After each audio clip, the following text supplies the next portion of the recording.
자, 여러분 안녕하셨어요? 오늘의 김종덕의 사상체질 이야기입니다. 1919년도 12월 15일에 우리나라 상황, 즉 스페인 독감 때문에 나타난 상황들을 살펴보고 있습니다. 15일 날 군산에서 30명이나 사망했다. 이런 게 뭘로? 스페인 독감을 사망했다는 얘기죠. 그 기사 내용을 보도록 하겠습니다. 경과를 좀 보면요. 1918년도 우리나라 초토화가 됐고요. 1919년도 들어와서는 11월 20일 날 개성에서 나타나고 경성에서 나타납니다. 22일 날. 그랬다가 경성에서 퍼졌는데 그게 드디어 원산에서 사망자가 나타나고 군산, 원산, 군산까지 퍼진 걸로 알 수가 있습니다. 그런데 하나 특징이 있죠.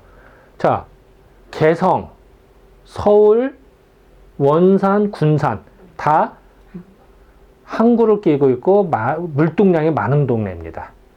그러다 보니까 그 왕래가 많고 일본인들이 많았습니다. 이 당시에 이 동네에. 그래서 아마 더 잘 전파가 되지 않았을까라고 생각해요. 왜냐면 그 당시에 중국과 일본에서 먼저 나타나거든요. 1919년대. 그리고 그것이 아마 사람의 왕래를 통해서 우리나라에 들어오지 않았을까라고 추정이 됩니다. 특히 일본에서 들어왔을 가능성이 훨씬 더 높죠. 중국에서 왔을 가능성보다도. 자, 그 내용을 보겠습니다. 12월 15일 날 기사 이렇게 나오네요. 군산에도, 왜냐하면 이 당시에 이제 개성, 서울, 원산이 나타났으니까 원산에서 사망자가 나타나고 이제 군산에도 나타났다 이런 말이에요. 군산에도 악감, 악감모, 악성 감모인데 성자를 뺀 거죠. 악성, 지독한, 나쁜 감모, 이 감기가 이제 나타났다는 얘기죠. 사망자가 30여 명이 있었다. 30명 정도 넘었나 봐. 30여 명이니까 뭐 33명인지 35명인지 어쨌든 30여 명이더라. 점점 창궐하는 모양이다. 점점 더 번지더라. 그러니까 서울 용산을 해서 서울에 쫙 퍼지고요.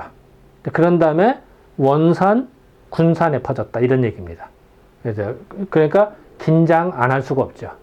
또는 사망자들이 많아졌으니까. 군산에도 악감모, 악성 감모가 있더라. 사망자가 30여 명 있고 점점 창궐, 점점 더 늘어나더라 하는 중이더라. 군산 지방에도 악성 감기가 창궐이 해서 금월, 그러니까 11월 1일부터 10일까지 딱 열흘간이네요.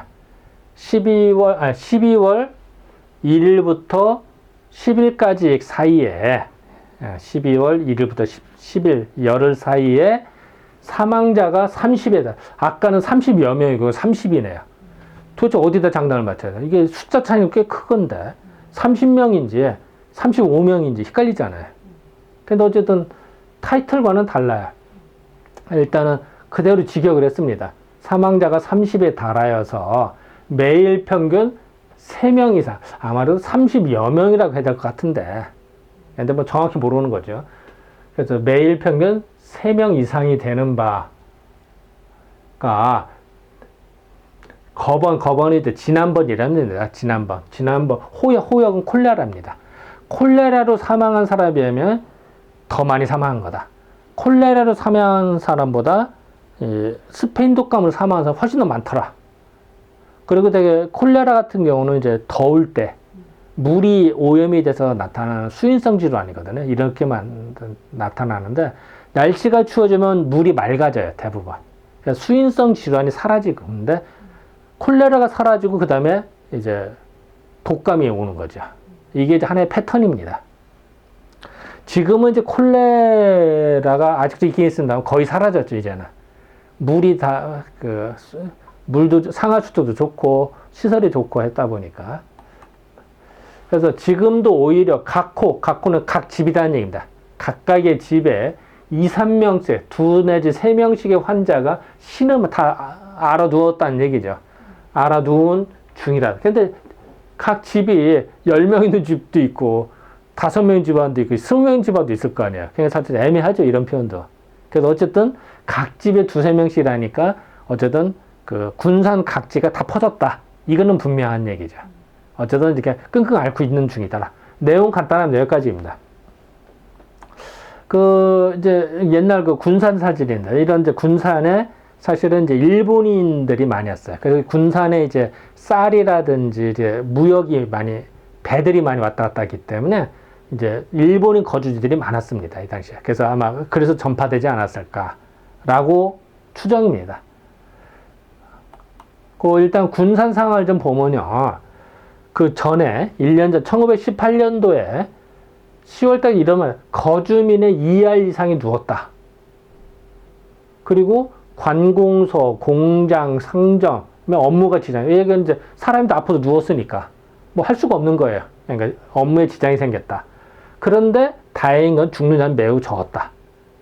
요 기사가 나요. 요것이 과연 뭘 의미할까? 아마도 이 당시에 이제 그 군산에 보면 일본인 거주자가 많았어요, 사실은.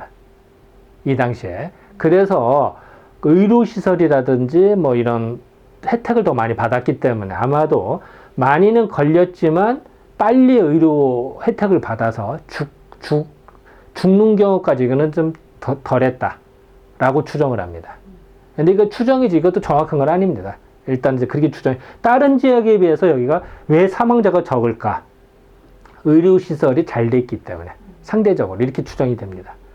그리고 그 이듬해, 즉 1919년도에 열흘간 30명이 사망했다. 각 집 두세 명의 환자가 나온다고 할까요? 바로 이제 방금 전에 설명한, 즉 1년 전의 기사와 1년 뒤의 기사의 차이입니다. 이 얘기는 생각보다 그래도 관리는 나름대로 된다는 얘기예요. 전파는 됐습니다만. 이거 그렇게 짐작을. 그리고 이 당시에 의료시설 좋았다면 1년 뒤에도 마찬가지로 좋았을 가능성이 높죠. 갑자기 변하지 않습니다. 의료시설들은. 그리고 사는 사람이 갑자기 변동되지 않아요. 대부분, 물론 약간의 뭐 이사 가고 뭐 하는 경우도 있겠습니다만, 확 바뀌지는 않아요. 큰 틀은 비슷합니다. 그러니까 아마도 그러지 않았을까라고 추정이 됩니다.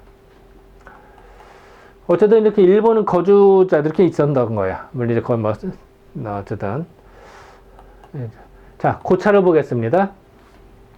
군산의 경우는 12월 1일부터 10일 사이, 열흘 사이에 30명 이상, 사실 30여 명일 것 같은데, 뭐, 그래도 일단은 30명이라 해야겠죠. 30명 이상. 그래서 각 집에 두세 명씩 아프다, 누워있다, 다 퍼졌다. 그리고 아까도 말한 군산이 왜 이랬을까? 항구를 끼고 있고 무역을 하는, 그리고 왕래가 많았던 거고 일본인 거주자가 많았다. 원산도 마찬가지예요. 원산도 사실은 일본인 거주지가 상당히 넓었습니다. 그러니까 그런 지역에서 더 많이 발생이 되고 했지만 나름대로는 관리를 했다. 이제 병원들이 있어서. 그런데 이제 그게 이제 이제 조선인 지역이라든지 뭐 이런 데 퍼지면 이제 의료시설은 상당히 열악하다 보니까 오히려 더 많은 사람이 사망하게 되지 않았을까라고 해석이 됩니다. 자, 지금까지 12월 15일에 대한 기사를 살펴보았습니다. 네, 감사합니다.